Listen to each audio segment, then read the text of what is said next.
Yeah, I mean, the problem is it is a huge responsibility, and the pay doesn't necessarily reflect that. The credentials don't necessarily reflect it. You don't need a bachelor's degree. You don't need a master's degree.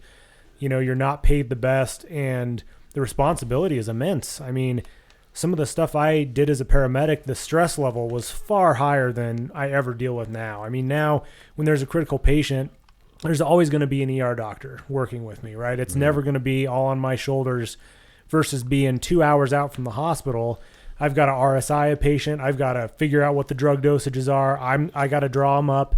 I got to set up all my intubation equipment. There may not be another paramedic for miles, and it's all on me. I mean, talk about responsibility. I mean, if I mess this tube up, there's nobody here that's going to step up and make another attempt at it. Like, I mean, the responsibility, is no joke as a paramedic. I mean, you could be so far from the hospital and there's nobody to call, nobody to help. I mean, I just remember that stress level has not been paralleled working as a PA in the ER because I have so many backups. I mean, when I intubate a patient now, I've got a respiratory therapist on the side of me, maybe one on the other side of me. There's a doc usually in the room. There's a lot of bailouts if I can't get the tube, which makes it 100 times easier. I mean, it makes the tube itself. I can just focus on getting the view, putting the tube in there, and then that's it. I can walk away at that point. And that's all you focus on. It's so much easier. Like, you don't have to, you're not putting the stylet in the tube. You're not figuring out the drug dosages. There's a pharmacist standing there who's already calculated all the drug dosages and drew them up. There's a nurse pushing them. You're not doing all these jobs and then having to focus on a tube too. You can focus on just one high level skill at a time. So, I mean, there's a lot of things about my current job that are much less stressful for that reason. Being a paramedic is very, very difficult. Every time I RSI, I've been doing it for a long time. I did it before we did it here. I did it on the airplane. And every time I do it, to this day, my palms sweat. Because I'm taking that ability for that guy or gal to breathe away. And boy, it's, I haven't had a whole lot of RSIs that have gone south, but I've had a couple and I've learned from those. But it's a healthy respect for the high level skill that it is, you know. It's not something to be cavalier about, that's for sure. We've had some people that had done a ton of them and probably shouldn't have, and I think that's one of the things too is in the effort to do the gee whiz stuff, people forget to assess the patient and make sure that's exactly what they need. I think that's one of the things, but that's probably been, throughout the whole, time of EMS, that we've done that. But, well, as paramedics, we tend to fixate on, let's say you're going to RSI somebody, you get completely zoned in on that skill because it requires a ton of brain power. I mean, you can't stand back and look at the overall picture and perform that procedure. So sometimes it takes that EMT that's standing there being like, hey, your sats are low. Which is now why I understand they told me I'm not babysitting you. If you don't know what you're doing, I'm bringing you back, right? Yeah. And that's a prime example, right? Having a good partner in that situation allows you. But there are times, and I'm sure we've all experienced it, where you don't have a partner like that and you're still trying to do that and run that scene and make sure that you guys, that he's still focused on what you've asked him to do and you're doing all of that. Yeah. Plus, you take your minute and then you're up and you're like, okay, we need to, and you're back to running that scene again. Those are the worst days. I mean, honestly, if you have a good partner, then like you said, then you can focus on that one task, knowing that I know he's going to do this, you know what I mean? I know that IV is going to get placed. I'm not going to have to bail him out and do it myself when I'm trying to set up the intubation stuff. And my EMT let me start a line yesterday. Do you still remember how to start an IV? Yeah, I do. I'm not sure if I do. She's worth her weight in gold. She's one of the best partners I've ever had. And I'm going to lose her in April because she's going to school. What makes her such a good partner? Boy, I think one of the things that we always talk about is a good EMT anticipates the paramedic's needs, and she does that better than almost any EMT that I've ever had, except for Pete, what we talked about earlier, but before we were on air. But she knows exactly what I'm getting ready to do. Before Well, I don't even say it. It's in my brain, and she's got, here, you want that? I do. I really do want that. It makes the job so much easier when you have a good partner. Yeah. I had my partner like that was Meredith, who's now going to be Yeah. one of our nurse practitioners. But she would, based on the chief complaint, we're in a nursing home. I'm trying to read through this patient's paperwork because they can't tell us anything. And I look up and there's an IV, there's a blood sugar, there's a 12 lead printed. I'm like, everything's done. Yeah, they are. A good partner's worth their weight, for sure. I've had really great partners, but Brooke is just, she's one of the best I've ever had. I mean, and that says a lot for spanning 48 years. Yeah. Don't let her know this. And the bad partners are almost even worse on the other side of the spectrum. You're transporting, you're driving to the hospital, and you got to look in the mirror the whole time and be like, are they just going to type their report the whole time? They've only asked the patient for their social security number. They haven't asked any other questions. They've been sitting in the jump seat the whole time. Well, don't get me started. Are they going to take a set of vitals on this patient? I had an EMT one time. I won't name names, but we were just doing an interfacility transport, and he asked me if he needed to take a set of vitals. And I'm like, listen, man, I know we're just taking this patient home or wherever. I understand they're stable. But if their heart rate's 150, you better fucking figure that out before we get down the street. Like, yes, you need to take a set of vitals. Yeah. I'm like, that's the craziest question. Like, yes, you need to do your job at the most basic level. It just baffles me. I'm like, never when I was an EMT was I like, we do automatic blood pressures and, maybe I didn't feel their radial pulse every time, but I got an accurate set of vitals taking this patient home, because if their blood pressure is 60/30, we better find that out before we drop them in their house. Before you get them in their bed. Things change. Patients change. I'm like, that's the most basic level thing that we need to do is check their vital signs. I love my partner because I get a lot of students, right? And so I had a paramedic student and had a little old lady that fell, hit her head. She wasn't on thinners or anything, but she was 90 years old. And she had a pretty good cut on the back of her head and stuff.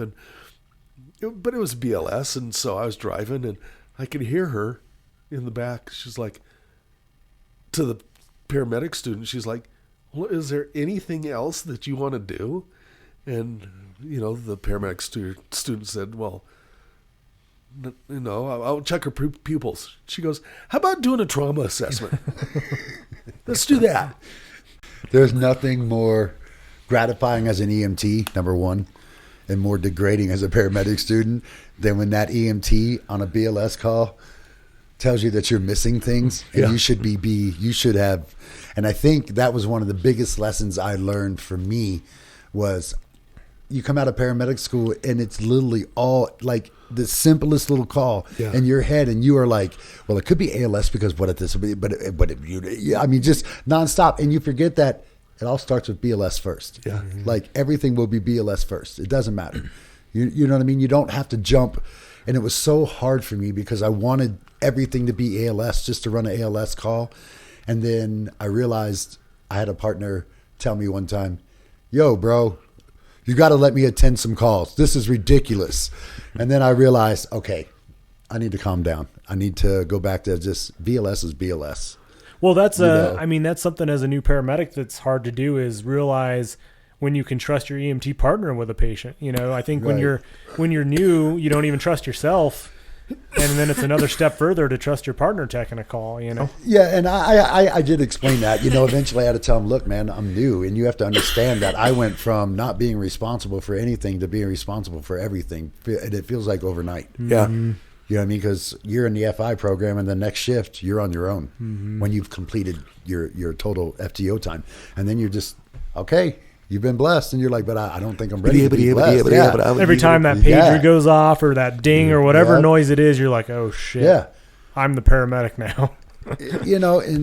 And that's I just think that again. It goes back to the thing you had said earlier. It's a life thing for some people, and I think those are the people that are going to be your longevity medics. I don't think, unless people, like I said, a lot of people do this for the experience for med school, and a lot of people do it. I think, I don't know, remember back in the day we had those T-shirt guys we used to call them, the guys that just want to wear the T-shirt that says, such and such ambulance service, and you'd see them walking around in the grocery store and all that.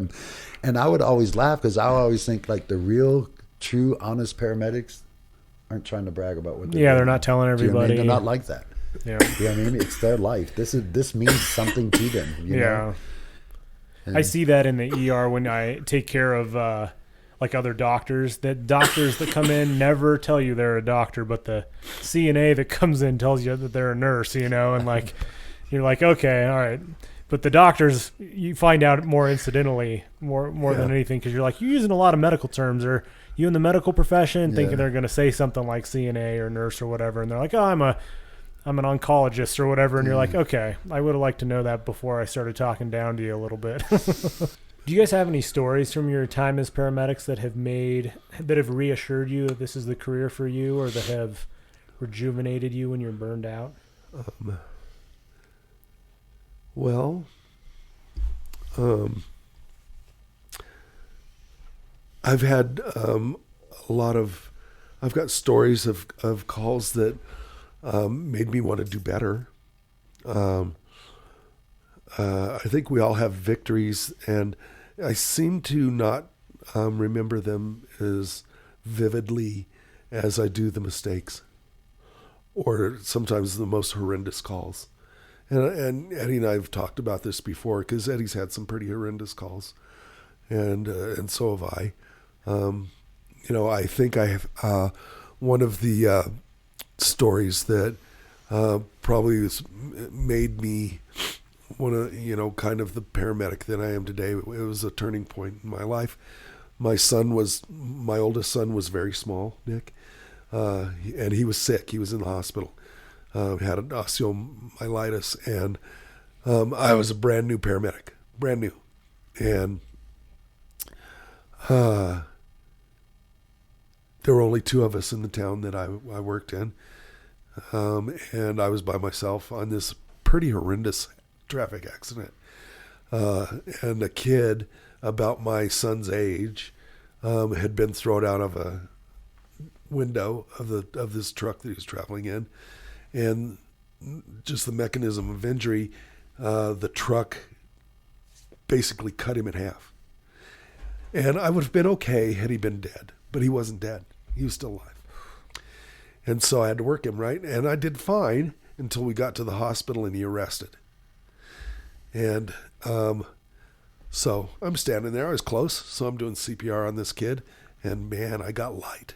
It was like, whew, man, these lights are bright. And my vision started going, woo. And I'm like, oh, somebody take over here real quick. And I had to go sit down.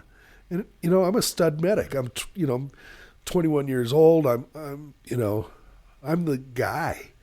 And I'm like, and I felt so ashamed because I thought, oh, I could do this. This is stupid. So I went back over there and did it again.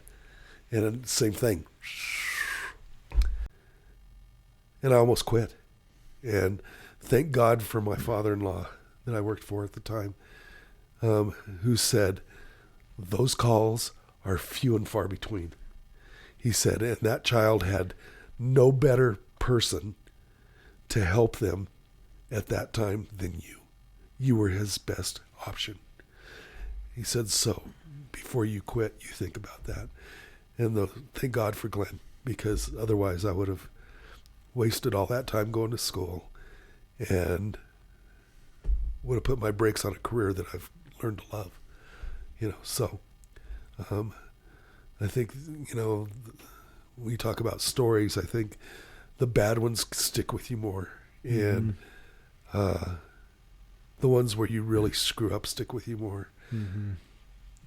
But they make you a better medic. Yeah, 100%. I mean, I think back to, I always try to think of stories of calls I've run, and I can think of, dozens of times where I RSI'd somebody out in the middle of nowhere and we're waving to the helicopter as they fly him to the hospital. And I'm like, I don't remember any of the details. Yeah. I couldn't tell you what was going on with the patient, even though it was a huge success and reinforced my desire to be a paramedic. And I'm like, hey, I can actually do this job. But the bad calls, the pediatric arrests that we've all run many times, I can remember the details of that home. I can remember the parents. I can remember the kid's room, even though I couldn't save the kid, but I can remember all those details. Even though it was unsuccessful. The bad calls do stick with you a lot more, I think, than the successes. And I can remember some successes. I can remember shocking a guy back to life out of VTAC, and he wakes up and shoves us off of him and asks why we're doing CPR. And those are cool too, but boy, those aren't the ones that I think about, Yeah. Yeah. I know. I was really just talking to my wife on the way over here about how I feel that's how it's damaged me, because I live with every day now, especially when I'm trying to sleep. I live with just constant reminders of horrible calls. But if somebody asks me about a good call, I have to stop and really dig through and find something, because to me, I don't know, a good call to me was imperfection. Like I didn't make any mistakes, and I just didn't feel like there was any calls where I did at some point didn't do something maybe in sequence, or should have done it sooner, or I look back on it and realize, no, I should have played it this way. I shouldn't have made that decision, And so I don't feel like I ever had imperfection calls. Yes, there are people that I have brought back and then that we've gotten back and they've left the hospital, but it's far few in between for me, number one. And then number two, that's my issue, is the torment that you have to live with after the fact that we were just talking about, the calls, you remember those bad calls. So I live with the remembrance of the bad calls. I also live with the regret of the calls that I felt like I could have done better. And then I also live with the calls that I just am sad about, just sad, whether it's, I had a lot of peds, so, the infant deaths and, and these types of calls, and it's, I live with that now every day. And I never used to be that type of person. I never was anything like that. And it's literally changed me so much that, I tell people all the time at work, I'm extroverted all the time. You have to be. You're dealing with strangers. You have to be. But as soon as I get home, I don't leave my house. I don't want to step foot in public. I don't feel safe. I don't feel secure. I don't feel, you know what I mean? I just have so much screams. Kids screaming makes me want to cry. It's just all these things. And I would have never thought, if somebody would have asked me, do you think this would have been you? I could have told you back then, probably did tell you, man, I'm good. That'll never happen to me. I'm good, bro. And couldn't understand why everybody was like, you okay? You need to talk? After those calls. Mm-hmm. And I was always like, nah, man, I'm good. Dude, it's what we do, bro. And then here it is 27 years later, and now I understand. Yeah. It's almost like it does get worse with time. Because, as I grow more distant from my time in EMS, I feel like I was that person too. I was like, why are you asking if I'm okay? Of course, this is what we do. We see death every day. I told this story before about, we had an EMT student with us, bright-eyed, ready to go run some calls, and our first call out of base was a cardiac arrest, 6 a.m., family finds their family member dead in the bedroom, and, I started CPR on him because I didn't know what rigor mortis was as a brand new EMT, and my partner's like, hey, Aaron, we're not working this one, and we're carrying our bags down, throwing the rig back together, and I'm, looking at our EMT student. I'm like, yeah, this is what we do. You better get used to death. We're going to see 5 more of these today. This is what we do. Can't affect you. And my partner's like, Aaron, she's back there crying, dude. And I was like, crying? And I was like, oh, that's actually the normal human response. What I'm doing is the wrong human response. Right. And I feel like we do that, though, for years and years. And then I think as you get older or maybe have some distance from those calls, you're like, why the hell am I still thinking about that? Yeah. Because it does affect you, even if you don't feel like it does in the moment. That's the most critical part, I think, if I could teach anybody, is that when you're on scene, you don't think about the effects that it's going to have on you, because you're so focused on being a paramedic. Mm-hmm. And your job as a paramedic is you don't let that outside distraction in. Right now, your only focus is to understand what's going on with this dude. First of all, is he stable and can I make him comfortable? And how long do I have that I'm going to be with him? Do I need to come up with 8 plans, 2 plans? And then it's funny because I had the same type of call. I responded to a suicide up in the rich neighborhood. And I remember I had a paramedic student. The cop says, nope, just one in at a time. And I was like, well, he's a student. He can't do it by himself. So I need to. And he's like, okay, but just don't touch anything. So going in, this guy basically took a shotgun and put it under his chin, and it did the job. Well, there was a ceiling fan. I'll never forget it. There was a ceiling fan, and there was just brain matter running down the back of this wall because he sat on a bed that was up against the wall. But the ceiling fan had a chunk of his head with the hair still on it, holding on to the fan blade, just spinning around in slow motion while the little tail's hitting the, tick, tick, tick, tick. It's just, and there it's just dripping, Yeah. And I remember at that point, like, I never thought anything of it. I never thought it would bother me. We left, and I even made a joke, and I was like, man, I wonder what that guy was thinking, getting this stuff all over me, that kind of thing. And He had half a brain to do it again. you know what I mean? Yeah. And then I look at the medic student, and this guy's just like beside himself already. Mm-hmm. And I would think to myself, bro, you ain't gonna make it. Yeah. Sorry, if this got you, you're not. And now I look back on it and go, man, That's the guy who makes it. right. And now I look back and I'll go, I'm that guy now. Yeah. I'm just suffering later, but I'm that guy now because thought it was always, I was always beating it. I was always one step ahead. It's not going to get me. I can make a joke about it. Yeah. And the joke is just the cover up. Yeah. You know what I mean? It's the cover up that you are being affected by it. Yeah. I didn't know that then, though. Yeah. And it's my inexperience and just being so young in the business and not really understanding the detriments of what you're about to do and what you really will come across. Well, you make a great point. That's part of being a paramedic is you have to be there and above the fray. You have to be detached. You can't, if you're stuck in the emotion with everybody else, you're not going to be able to help anybody. You're going to be sitting there crying and screaming like the whole family is. You can't be that person. You have to be above it all. You have to see them as this is a patient. This is not a family member. This is not somebody's kid. This is the patient, and I'm going to do everything I can for him. And then it's maybe years later or days after or hours after you're like, holy shit, that was somebody's kid, or, and that's when it hits or you. what if it was my kid in your same case? You know what I mean? That kind of stuff happens. I mean, I struggle, and if I can share this, I struggle. This is one of the worst ones I have. I may get emotional with this one, but I think it's important for people to understand how much it really will just change everything about you. One call. So I had a 3-year-old. Mom had been doing meth, had been up on her little run, starting to come down, getting a little crazy, a little paranoid. For whatever reason, 3-year-old's in the kitchen, tries to reach up, touch the stove, what's on the stove. Mom gets mad, says, I'm going to teach you a lesson, and takes a pot, and I'm talking a big spaghetti pot of already boiling water, and just dumps it right over this kid's head.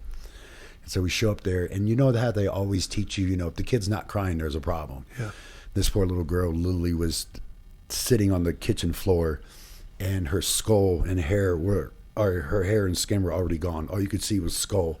And it was already past her eyes, and it was about right here, and the rest of it was just sloughing down her face. And she had third-degree burns, then second, just literally her whole body covered in burns.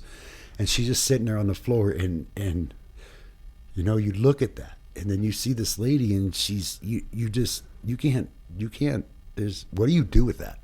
That is not something you will ever, ever, ever, ever forget in your life. Right. To see this girl just sitting there blistered and burnt and staring at you, not making a sound, just, you know what I mean? Yeah. I mean, you can talk about all you want, but until you're in that moment, you really just don't understand how bad that is. Do you know what I mean? Just how much. Even then, it broke my heart. Yeah.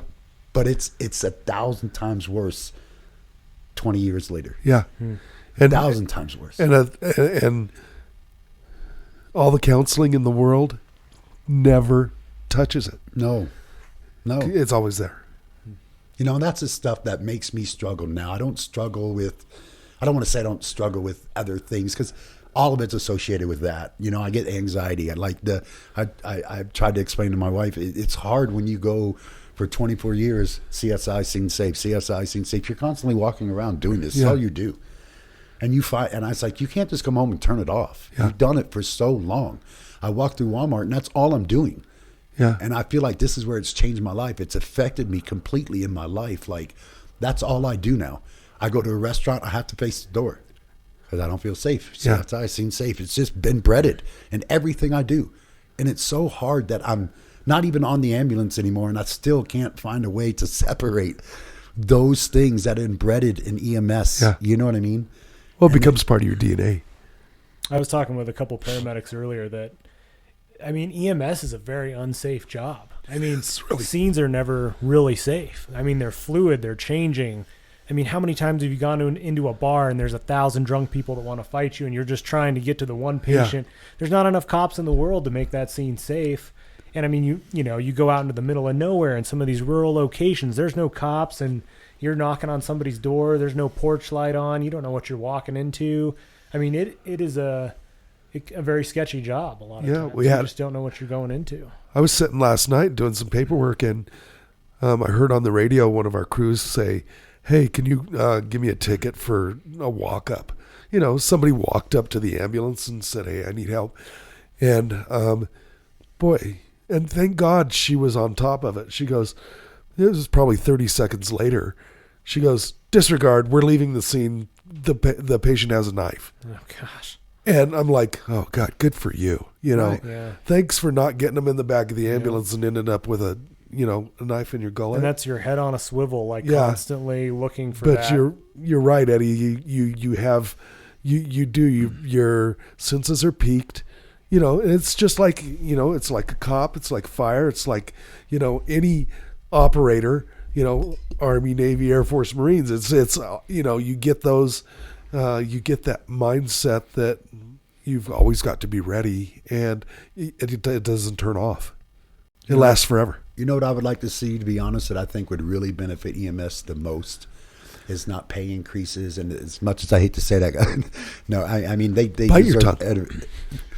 they deserve every bit of that. But I would really like to see, honestly, some type of disability retirement type stuff for people who are in this business. You see it for police. You see it for fire because they're city. Yeah. Right? You see it for military. They can get out of the military, file disability for their injuries or claims, things like that. PTSD is a huge part of that, especially after all the stuff that we've been through. But you don't find it for EMS. You don't, you know what I mean? And I could be wrong, but I'm under the impression. I thought I was told this, so I don't want to. If I'm wrong, you can fact check me or correct me. But I'm under the impression that Florida is one of the few states now that does this, where if you worked on an ambulance for so many years, and then you go to a doctor and you say, "Hey, I'm having trouble sleeping. I'm starting to have all these things," and the doctor says, "Oh, I think you have PTSD." That is a 100% disability claim in there. But you want to know something? Those guys, because I'm part of a foundation out of Florida that deals with people like that. They're greatly fire based. Oh, okay. Yeah, so they've got that. They've got benevolent associations and stuff that really, really, really are great. I just think we need to see that more backing the EMS service. I don't necessarily attach. I'm talking like the private entities. Yeah. I think, and I don't know if that needs to be something that's federally involved to make them do it, or if it's just something that I think private agencies probably need to really look at, because as we can all see here and contest, it gets worse as you go on. Well, I mean, but look at the industry, and unfortunately, if I go on a call in Colorado, in any town here, if I go on a call with a city fire person and we both get killed on that scene, they get, federal money. Yes. I don't, because Correct. I'm not, because I work for a private ambulance company. Correct. But it doesn't make my life any Less valuable. less valuable. Correct. And it doesn't make my family any less hurt. And it doesn't make their need any less because I work for a private ambulance company. Right. And I feel like that and we're actually working towards, trying to get, FSOB and stuff, that kind of thing. That's available for, private industry or private EMS that get killed in the line of duty. But And I know it's tough because it's a lot of financial burden for It a is. private company. It really is. I mean, just from the companies that I've worked for, and Yeah. I see it is very difficult for them. But I feel like states like that, they offer it this, public service is public service. And to me, the EMS fire thing is, yes, we don't fight fires, but we're still in dangerous situations. Yeah. We're still seeing really bad stuff. Police, same situation. They're in dangerous situations, seeing really bad stuff. You know what I mean? Yeah. And then you're going to leave out the one group that, that needs it as well. Yeah. And I just think, if EMS is going to have any type of longevity as far as helping it, I think private agencies, or maybe somebody with, whether it, like I said, it needs to be federally involved, subsidized, however, but I think there needs to be some kind of opportunity just in case that does happen to somebody.